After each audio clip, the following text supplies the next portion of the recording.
各位听众，晚安，我是卡皮桑。我们今晚的旅程停留在西班牙格拉纳大的半山腰。很多人看阿尔罕布拉宫，看的是它石膏雕刻的繁复，或是夕阳映照在红砖上的凄美。但在我眼里，这座建筑最迷人的地方，不在于那些肉眼可见的华丽，而是在于它那套如同生物循环系统般隐藏在墙体与地底的液压网路。在那个没有电力的14世纪，摩尔人不是在盖一座宫殿，他们是在干旱的荒原上凭空创造了一个能够自我呼吸、自我调节温度的活体机器。要理解阿尔罕布拉，我们必须先放弃对现代自来水系统的理所当然。这座宫殿位于萨比卡山脊上，高度远高于下方的格拉纳大城。在那个时代，如何让巨量的水逆流而上，这不是奇迹，这是极致的几何学。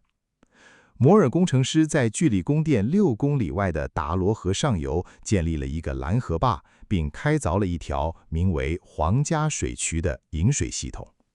这条水渠的设计展现了令人恐惧的精确度，它的坡度被严格控制在千分之几的范围内。流速太快会冲刷渠道导致崩塌，流速太慢则会导致泥沙淤积与水质腐败。当水流抵达宫殿边缘时，它被导入一个巨大的分配箱，在这里，水被分流成无数支脉。这些水流不仅仅是为了饮用，它们是建筑结构的一部分。每一条走廊旁都有细微的凹槽，让流水紧贴着墙基前行。这不仅是视觉上的点缀，更是一套蒸发冷却系统。在安达鲁西亚动辄摄氏40度的酷暑中，水流在流动过程中不断蒸发，带走空气中的热量。这就是为什么，即便在最炎热的午后，走在阿尔罕姆拉河长廊里，你依然能感受到一股如同山间清晨般的凉意。这不是吹嘘，这是物理学对环境的温柔征服。接下来，我们必须停留在狮子庭院，这里是所有技术细节的焦点。那座由12只狮子扛起的大理石水盆，在当时不仅是艺术品，它是一座极其复杂的亚历时钟。根据当时宫廷记录者的描述，这12只狮子并非同时喷水。在全盛时期，这套系统能感应时间。每过1个小时，特定的狮子口中就会吐出清泉。这在没有自动化感应器的年代是如何做到的？答案隐藏在庭院地底那错综复杂的连通管与重力分配室中。工程师利用了虹吸原理的变体，当主水箱的水位随时间缓慢升高，达到特定的物理阈值时，压力会突破特定陶管的空气阻力，进而触发某一个方位的狮子喷水。这是一套完全依靠流体动力学完成的编程。然而，这种技术平衡极其脆弱，一旦导管角度偏移或水压微调，整个系统就会失效。但后来的统治者因为好奇而拆开喷泉底座，试图研究其奥秘时，他们无意中破坏了这种微妙的动态平衡，导致这座时钟永远停在了全喷的状态。这不仅是技术的失传，更是人类对未知力量盲目干预的遗憾。当夜色转凉，我们转向宫殿内部的供暖智慧。阿尔罕布拉宫的冬季并不温暖，但室内却始终维持着一种令人惊讶的恒温。这得益于一套被称为 Hypocaust 的地暖系统。在两姐妹大厅与科马列斯宫的地板下，隐藏着一个巨大的空腔结构，由耐火砖柱支撑。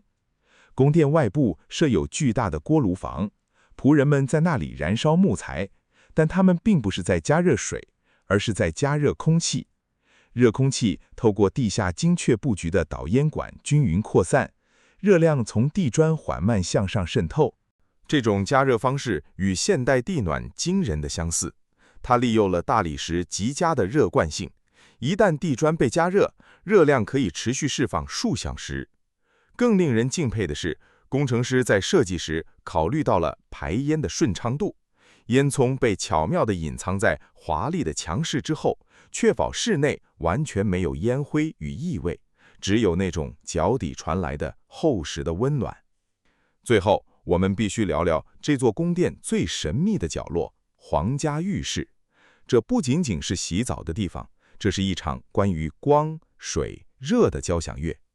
进入浴室，你的目光会不自觉地被穹顶吸引。那些星形的孔洞 clairvoyants 绝非随意排列，它们是整座浴室的呼吸孔。这些孔洞内部镶嵌着可开关的玻璃，通过调节孔洞的开闭程度，管理员可以精确控制室内的湿度与压力。当热水室的蒸汽过于浓郁时，打开上方的新孔，利用热升冷降的对流，多余的蒸汽会迅速排出，而不会在天花板上凝结成水滴，滴落在贵族身上。这里的供水更是展现了对水泉的尊重。冷、温、热3种温度的水流透过墙内的双层陶管输送。为了防止热量散失，热水管被包裹在隔热性能良好的石灰与碎砖混合层中，这在14世纪是领先全球的材料科学应用。浴室内的排水系统同样令人惊奇，所有的废水都会汇集到一条独立的地下渠，并经过一道过滤层，最终被导向宫殿下方的花园，用于灌溉。在阿尔罕布拉，水从未消失，它只是在不同的形式间转化，从高山的雪变成室内的风，变成温暖的蒸汽，最后化作橙花树下的养分。今晚的这段漫谈，我们不谈传说中的幽灵，也不谈政权的更迭，我们谈的是一种对生活的深度尊重。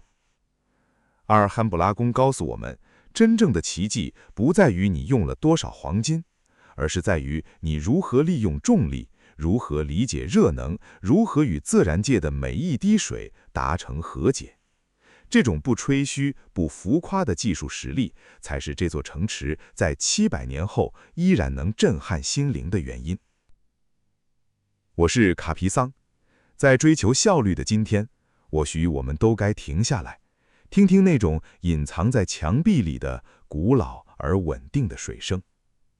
祝各位拥有一场如水般清澈的好梦，晚安。